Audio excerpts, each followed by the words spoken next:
प्रिय दोस्तों, सप्रेम नमस्कार। मैं सर्वदेव सिंह उर्फ डॉक्टर सर्वदेव सिंह आचार्य कलाम, अधिवक्ता हाई कोर्ट इलाहाबाद, दत्तक पुत्र, महामहिम राष्ट्रपति भारत, शोधक एवं प्रशिक्षक, शारीरिक मानसिक योगाभ्यास एवं प्राणायाम।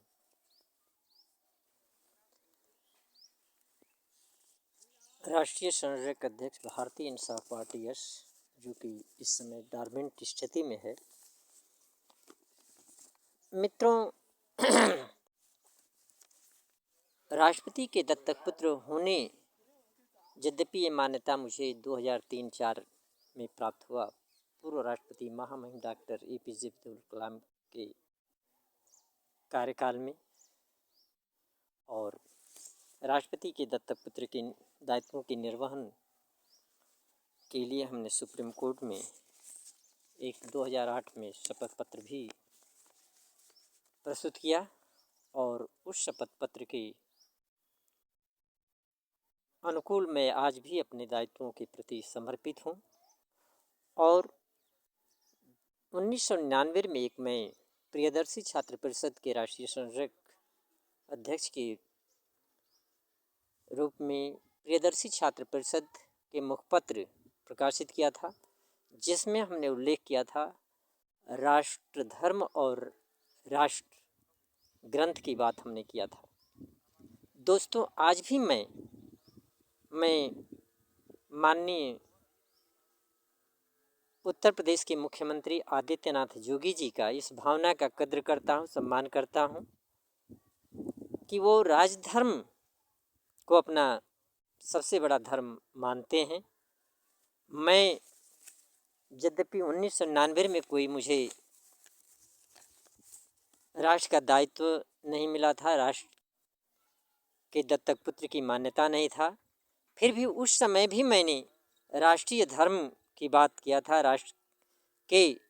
ग्रंथ की बात किया था। और आज मैं राष्ट्र धर्म को मैं अपना सबसे बड़ा धर्म मानता हूँ, और राष्ट्र के संविधान को सबसे बड़ा राष्ट्रीय ग्रंथ मानता हूँ। मैं किसी जाति, किसी धर्म, किसी परिवार विशेष से मेरा कोई लगाव और समीपता या पार्शियलिटी पूर्ण संबंध नहीं है। लेकिन किंतु ऐसे इन परिस्थितियों में भी मैं वर्तमान राष्ट्र की जो परिस्थितियां हैं, उन स्थिति में, और विश्व की जो परिस्थितियां हैं, जहां पूरा विश्व वैज्ञानिक शोधों और विज्ञान के आविष्कृत हथियारों के निर्माण में लगा हुआ है, ऐसी परिस्थिति में हमारे राष्ट्र के संचालन के जिन पे दायित्व है, एक ऐसे आदर्श पुरुष को के प्राण प्रतिष्ठा में लगे हुए हैं, जो कि एक कतई वैज्ञानिक तो हो ही नहीं सकता है, बल्कि हमारे संविधान में उल्लिखित 51A में जो 8वां फंडामेंटल ड्यूटी है कि to develop scientific, it shall be the duty of every citizen of India to develop scientific temper and to inquiry and reform, the spirit of inquiry and reforms. इसके उल्लंघन में एक ऐसे आदर्श पुरुष जो कि बूढ़े बाप के आदेशों और बूढ़ी माँ के स्वार्थ, बूढ़ी सौतेली माँ के स्वार्थपूर्णतापूर्ण शर्तों को छोड़ करके जो राष्ट्र दायित्व, वह भी राष्ट्र क्या, अयोध्या के राजा, तो जो अयोध्या वासियों के प्रति जो दायित्व था, उसको छोड़ करके उस आदेश का अनुपालन करते हुए 14 वर्ष के लिए वनवास चले जाते हैं। और वनवास के दौरान उस लालचपना, स्वार्थपना देखिए कि मारीच जो सोने का हिरण बनकर आता है, उस लालच में उस सोने के हिरण को अपनी पत्नी को छोड़कर चले जाते हैं। आज जब ऐसी लालचपूर्ण स्थितियों में जब उनकी पत्नी का हरण हो जाता है तो पता चला कि भारत के एक छोटे से राज्य सिक्किम, आप अवगत होंगे कि भारत के एक सबसे छोटा राज्य जो राज्य है सिक्किम, उसके बराबर श्रीलंका का भौगोलिक दृश्य है। उसमें जाकर के पत्नी के लिए राम रावण युद्ध होता है और उस युद्ध में भी जो राम और रावण के समर्थक थे उनके बीच युद्ध होता है, आम नागरिकों में कोई संघर्ष नहीं होता है। वैसी स्थिति में आज हमारे देश के जो पीएम और सीएम है, जो कि न जाने उस युद्ध से, उस राजा से बड़ा दायित्व संभाल रहे हैं, वो अपने दायित्वों से, अपने आदर्शों से कोई प्रतिमान स्थापित करने में उनका कोई दिलचस्पी नहीं है कि हम उस राम के राज्य से, उस राम रावण के युद्ध से हमारा देश स्वतंत्रता के आंदोलन में न जाने कितने बड़े युद्ध, 1962 चाइना और भारत का युद्ध, पाकिस्तान और भारत का युद्ध, न जाने कितने युद्धों को संघर्ष करते हुए हमारे राष्ट्र की अस्मिता को, स्वतंत्रता को बचाया है। उन युद्धों के प्रति कोई दिलचस्पी नहीं है। राम रावण युद्ध को और राम के आदर्शों को पत्थर में स्थापित करने में दिलचस्पी है। दोस्तों, ऐसी स्थितियों में मैं आप लोगों से आगाह करना चाहता हूँ कि आज पूरा मनुष्य का जीवन वैज्ञानिक शोधों पर आधारित है। अगर अपने जीवन से एक सेकंड के लिए वैज्ञानिक शोधों को निकाल दीजिए तो आपका जीवन अधूरा लगने लगेगा। दोस्तों, ऐसी स्थितियों में मैं ये कुछ चीज़ों को आप लोगों के समक्ष उल्लिखित करना चाहता हूँ कि 1992 की स्थिति में तत्कालीन उकसावेपूर्ण गतिविधियाँ ही एक मात्र एजेंडा रही, जिसके वजह से तथाकथित हिंदुओं के संरक्षक संगठनों का रहा। आज राष्ट्र के राम जन्मभूमि व बाबरी मस्जिद पर सर्वोच्च न्यायालय के निर्णय आने के बाद लगभग शांतिपूर्ण स्थितियां हैं। फिर भी राष्ट्र के प्रधानमंत्री जी व उत्तर प्रदेश के मुख्यमंत्री जी हाथ जोड़कर अयोध्या आने से मना कर रहे हैं। कानून व्यवस्था के रक्षार्थ कृत प्रशासनिक कार्रवाइयों को कारसेवकों पर गोली चलाने का कुकृत्य बताया जा रहा है, जबकि तथाकथित हिंदुओं के संरक्षक पार्टी व संगठनों की सरकारें हाथ जोड़कर मंदिर उद्घाटन के अवसर पर आने से मना कर रही हैं। दोस्तों, लॉ एंड ऑर्डर मेंटेन करने के लिए प्रशासनिक दायित्वों के निर्वहन में जो कृत्य हैं वो राष्ट्र या उन अधिकारियों के दायित्व होते हैं। अयोध्या में सैकड़ों परिवारों के घरों को उजाड़कर व हजारों व्यवसायियों के व्यवसायों को बर्बाद करके रोजी रोटी के लिए तबाह कर दिया गया, जो कभी बर्बादी श्रीलंका में राम रावण युद्ध के दौरान भी नहीं हुआ होगा, क्योंकि युद्ध राम रावण व उनके समर्थकों के बीच हुआ था, न कि निर्दोष नागरिकों के आवास, रोजी रोटी व व्यवसाय के साथ खिलवाड़ हुआ था। राम मंदिर के स्थापना, प्राण प्रतिष्ठा जो दशरथ के किए कृत्य हैं, कोई पीएम सीएम के कृत्य नहीं हैं। वह उद्घाटन से जिस चतुर्वर्णीय व्यवस्था को पुनर्जागृत करने का कुप्रयास किया जा रहा है, उससे 85% पिछड़े अल्पसंख्यकों व दलितों का जन्म जन्मांतर तक हानि होने वाला है। यदि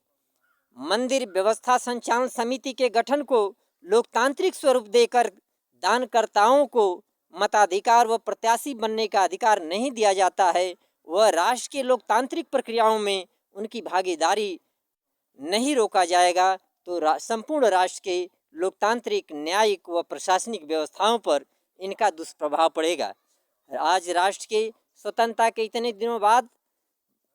भी तथाकथित अगड़े पिछड़े अल्पसंख्यक व दलितों के बीच तमाम खाइयाँ हैं, तो इसके लिए जिम्मेदार स्वयं तथाकथित अगड़े हैं। दोस्तों, जो बुद्धिजीवी अपने को बताता है, जो समाज का सबसे सर्वोच्च तबका बताता है, उसका प्रथम दायित्व है कि संवैधानिक विधि व्यवस्था के अनुसार हमारे सभी राष्ट्र के नागरिकों का समान उत्थान हो, समान उनकी रोजी रोटी की व्यवस्था हो। दोस्तों, आज मैं ऐसे गांव में